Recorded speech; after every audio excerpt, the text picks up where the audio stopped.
1B, Baker Street.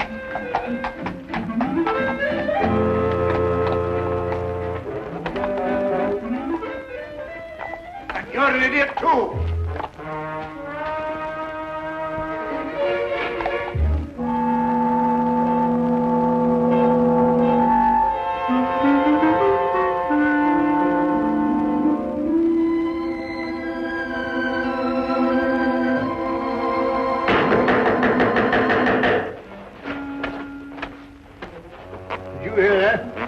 No difficulty. Or was it? Well, according to my deductions, I should imagine that someone is at the door. Oh. Well, Watson, won't you see who it is? No, well, I just... All right.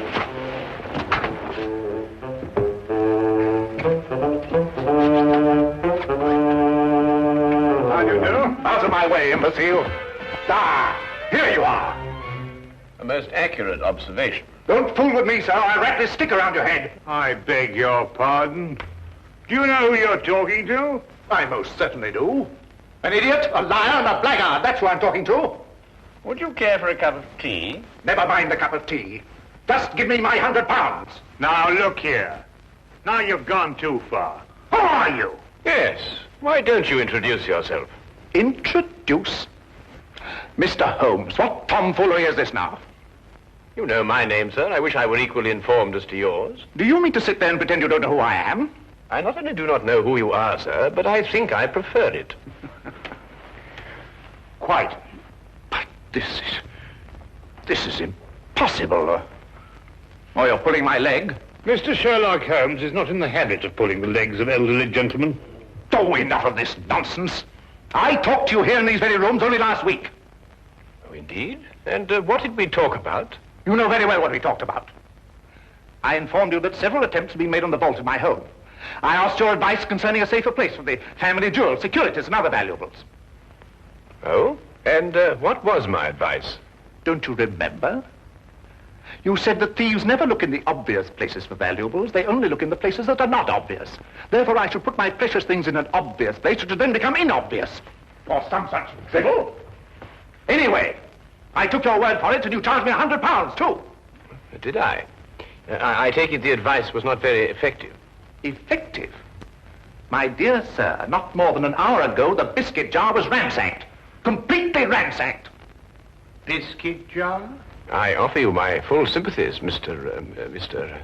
Sir Arthur Tredley. Oh, Sir Arthur. However, the loss of your valuables represents only one crime in this pattern. What do you mean? The first crime committed was a very clever impersonation of myself. For last week, when we presumably were holding our rather unusual discussion, I was in Brighton with Dr. Watson. Yes, we had sort of a holiday. Gone the entire week. Very enjoyable, eh? Are you certain? There can be no doubt, sir. Then I talked to... An imposter. But he looked exactly like you. It's interesting, eh, Watson? Yeah. What did I look like? You were in Brighton. We both were. Well, this is the most amazing. It certainly is, sir. I hardly relish the thought of a stranger wearing my slippers and smoking my pipe. Not to mention the fact that he's traded on your name to achieve his own illegal ends. Well, I see that I can hardly blame you, but still, something should be done about it. Something shall be done about it, sir. This imposter must be apprehended. You should report the matter to the police. Oh, no, I think you can trust Sherlock Holmes. This Sherlock Holmes. Good. Here's my card, sir. Please contact me as soon as you've uncovered the scoundrel. I should very much like to meet him, face to face. Exactly my wish, sir. Good day, then, gentlemen.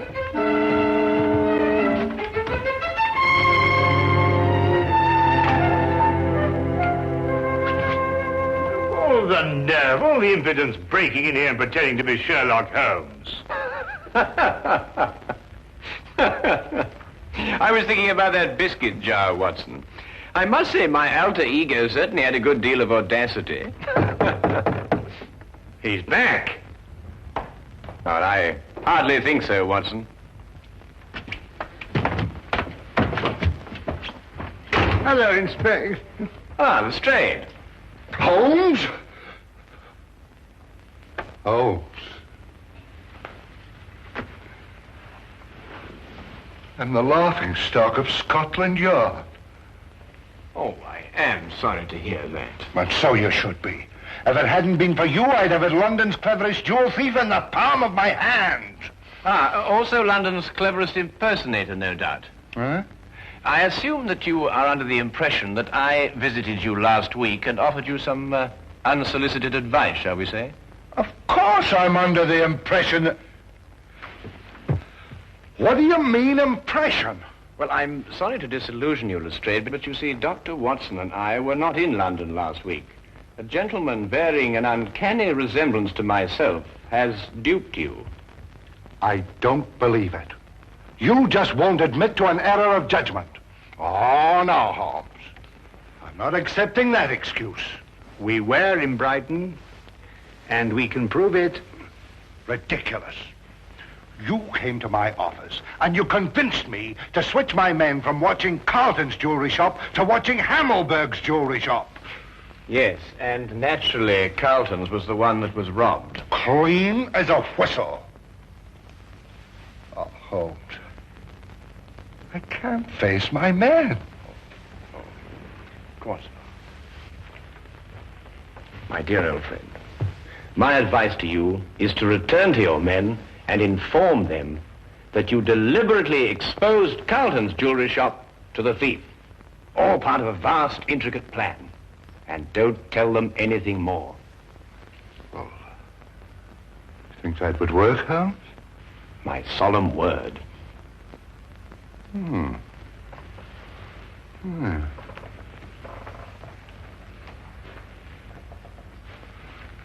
do that, Holmes. That's just what I'll tell them. They won't be able to make me out, will they? No. You will continue to be a puzzle to them. Yes. Oh, thank you, Holmes, thank you. Oh, by the way, you weren't serious about that impersonator, were you? Quite serious. Ridiculous.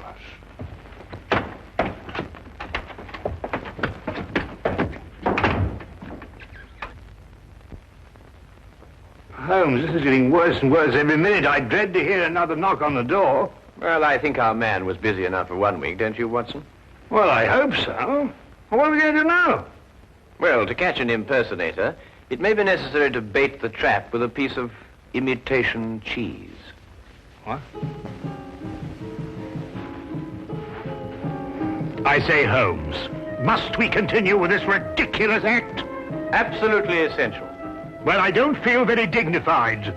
Dignity is not the issue, Watson. It is justice and revenge. How long do we go on for? Well, until the right man calls on us. Look here, we've already seen dozens of diplomats and reporters. Are you sure none of them was the right man? Quite sure, Watson. But I have every confidence our man will call on us before very long. Sooner or later, he must see for himself the fabulous Maharaja of Gandor. And to say nothing of the Maharaja's fortune in jewels. Well, I wish I was still plain Dr. Watson. Mr. Hadley Bellingbrook of the London Weekly News desires an audience with the Maharaja. Very well, ask him to wait for a moment. That's all right, Watson.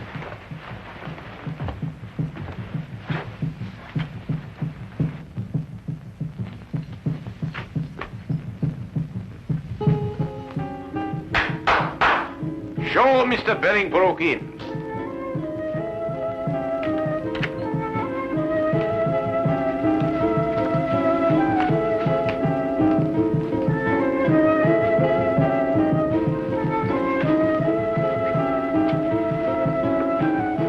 I am Afan Turman, the Grand Vizier to the Maharaja.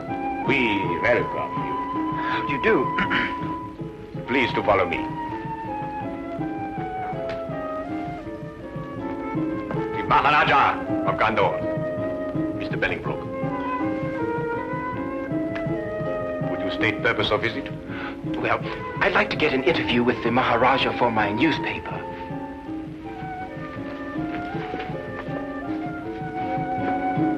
Putri Hai, Iskla, Garibalahira. We grant interview. First question, please. Well, actually, I wanted to do what we in London call a feature story. Naturally, I know that every newspaper has already covered the fact that the Maharaja is honoring us with a visit. I thought, therefore, that we might have, well, just sort of an informal chat. Very interesting. Very interesting. We grant an informal chat. Thank you. Your Highness, the population of London has heard a great deal about your jewels. I wonder, would you tell me what their value is? You may say for publication that the Maharaja's jewels are worth well in excess of £500,000. I see. And would the Maharaja consent to reveal to us just how he protects such a vast fortune? The Maharaja retains 30 men whose sole task it is to guard the vast wealth. Very interesting. Yes, but it is not the fear of theft that disturbs the Maharaja. Oh? May I inquire just what it is that disturbs the Maharaja?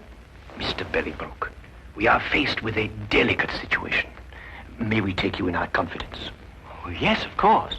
Well, the truth is that the Maharaja's daughter is in love with a young Englishman. I had no idea. It is all too true, but we are plagued with doubts. Doubts? Yes. We would like to know if the young man is sincere in his affections, or, as you might term it, is he a fortune hunter? So you see, to most men, £500,000 is a fortune. That is a serious problem. Indeed, we would ask you in the greatest confidence if you could recommend to us a private individual who could carry out some discreet investigations into the young man's background and motives, eh? Have you not heard of Sherlock Holmes? Sherlock Holmes? No. The name falls strangely on our ears. I assure you, sir, the man is a master in matters of this nature. Then perhaps he is the one we seek. I'm sure he would be delighted to assist you. However, he is quite busy. I can't say exactly when he will be available. Then perhaps, you could manage to have a word with him and persuade him to give us an interview. Indeed, I shall. I will inform you the moment that he's in a position to accept the Maharaja's problem. We will be present when the time comes. You have been of great assistance. Already you have lightened the royal burden. You will find Mr. Holmes most helpful. There is no secret, however intimate its nature, that you cannot entrust to him. Oh, indeed, indeed. As we say in our country, a wise man is a quiet man. Oh, most true. And now, may I ask the Maharaja another question? No, please, please. The Maharaja is fatigued with the interview. The Maharaja bids you good day. Oh, yes, of course. Your visit has been most pleasing to us. Good day, Mr. Bolingbroke.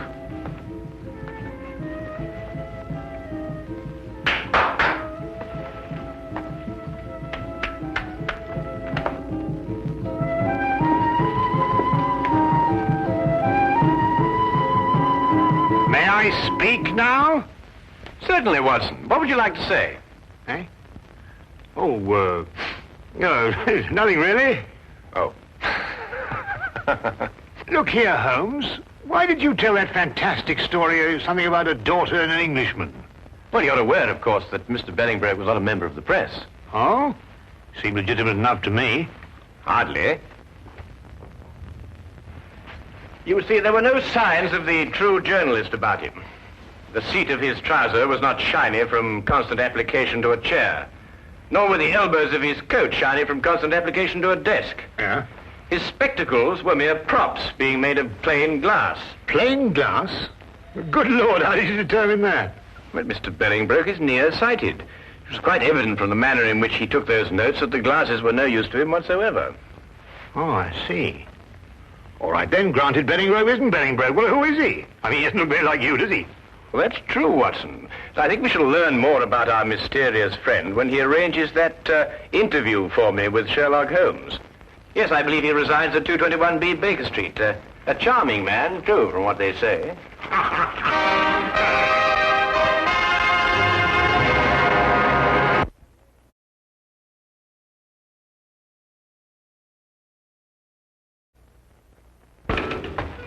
Cabby, I say, Holmes, you did say we were just going through the motions of leaving the city.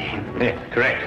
But, well, where are we actually going? Well, straight back to our rooms at the hotel, where you will get out of your clothes and resume your instant characterization of the Maharaja of Gandor.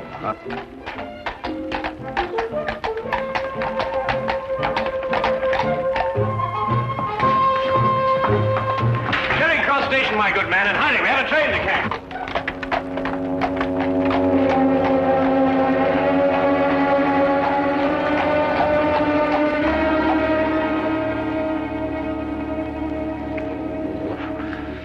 I wish they wore bowlers. Yeah, let me help you. Mr. Bolingbroke has arrived. Ah, show him in.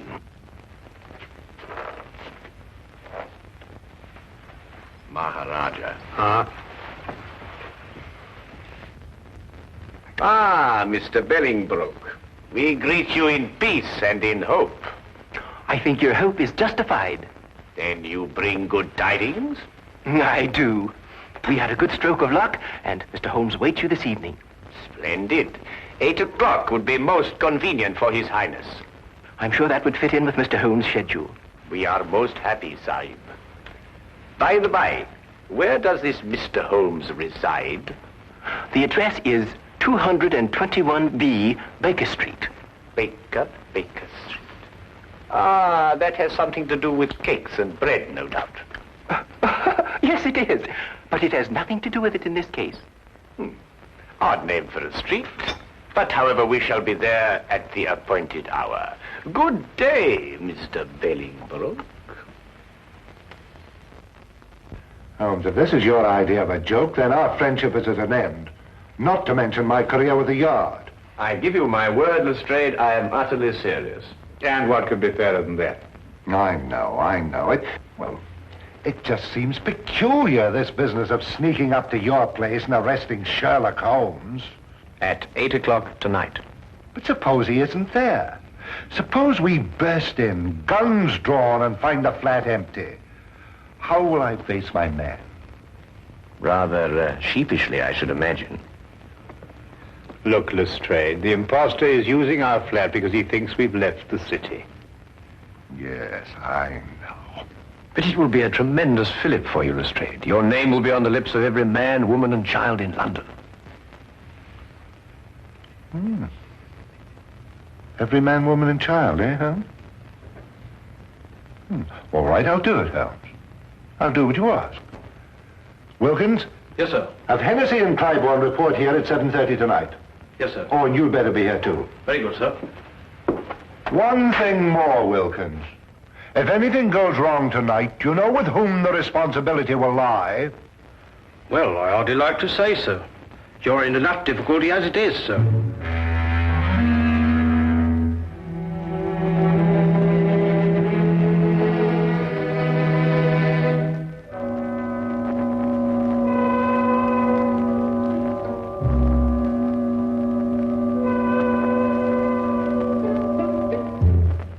It will be necessary to surprise our unwelcome guest. Of course. I suggest, therefore, that we gather one by one in the hallway of the house. Watson, you stroll by first and then duck in. Aye. Next Lestrade, then Wilkins, and finally myself. What about Clybourne and Hennessy? Hennessy, you ought to go around the corner and station yourself at the back of the house. And mind, keep a good lookout. And Clybourne, you remain here and watch the front of the house. Now, is everything understood? Good. Then let's be off.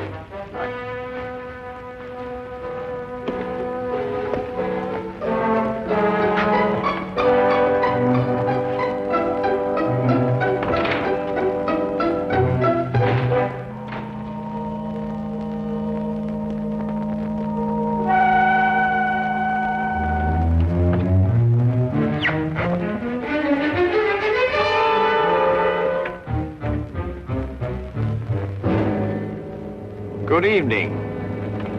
Very good. I must say the resemblance is quite remarkable. It is remarkable, but I should have known better than attempt to deceive you, Mr. Holmes. My error. I think you'd better come along quietly. I have no other choice, have I? You quite outnumber me.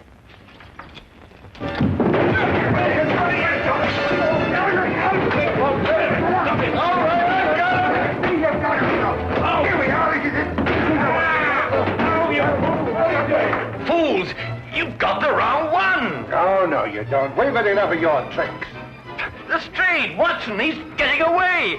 Let me up! Let you up, give you another chance to escape, more likely. You'll pardon me, gentlemen, but I believe you're sitting on the real Mr. Holmes. What makes you think so, Wilkins? Well, if he's the imposter, where is the real Mr. Holmes? Yes, of course, you idiots. The real Holmes would run away. There should be two of us. Oh, my goodness, he's right. I'm most terribly sorry, Holmes. No time for all that now, Watson. Please, come on.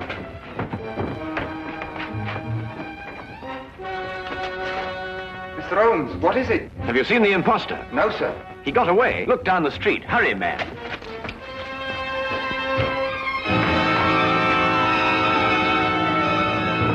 Don't move. Cliven, what are you doing? Why, Mr. Holmes just told me that the imposter... Oh, my goodness. Where did you see him, Cliven? Right at my post. I don't know which direction he took. Well, he can't have gone very far. Yeah, what's that, Watson? Why, it's Putty. Mr. Holmes, Alfred. how did you get here so quick? Alfred, where was I when you last saw me? Right, down the street quite a way. And which direction was I going? Don't you know, sir? No, that's why I'm asking you. Tell me quickly. Why, it looked like you was cutting over the red line. Thank you, Alfred, for your assistance. I said hello, but you acted like you didn't even know me.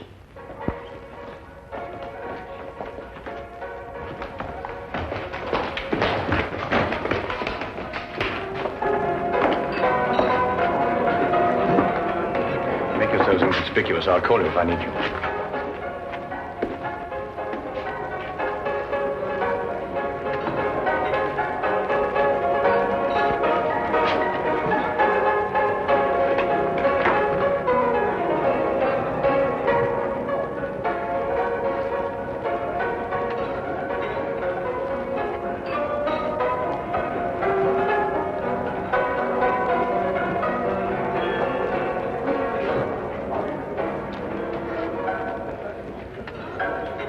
Meet again, Mr. Bellingbroke.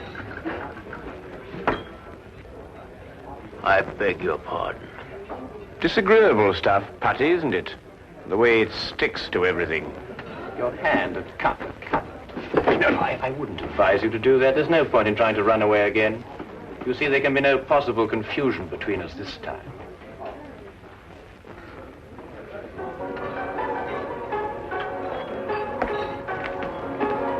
Here he is, Lestrade. But who is this man? Well, it's rather difficult to say. Sometimes he is a certain Mr. Bellingbroke, and at others a certain Mr. Sherlock Holmes. But at all times he is a superb master of mimicry and disguise. Holmes, are you positive? I'd hate to make another mistake, you know. Have no fear, Lestrade. You will discover on his person the putty with which he remodels the features of his face. And you may also undoubtedly discover that at one time or another, he was a more than competent actor.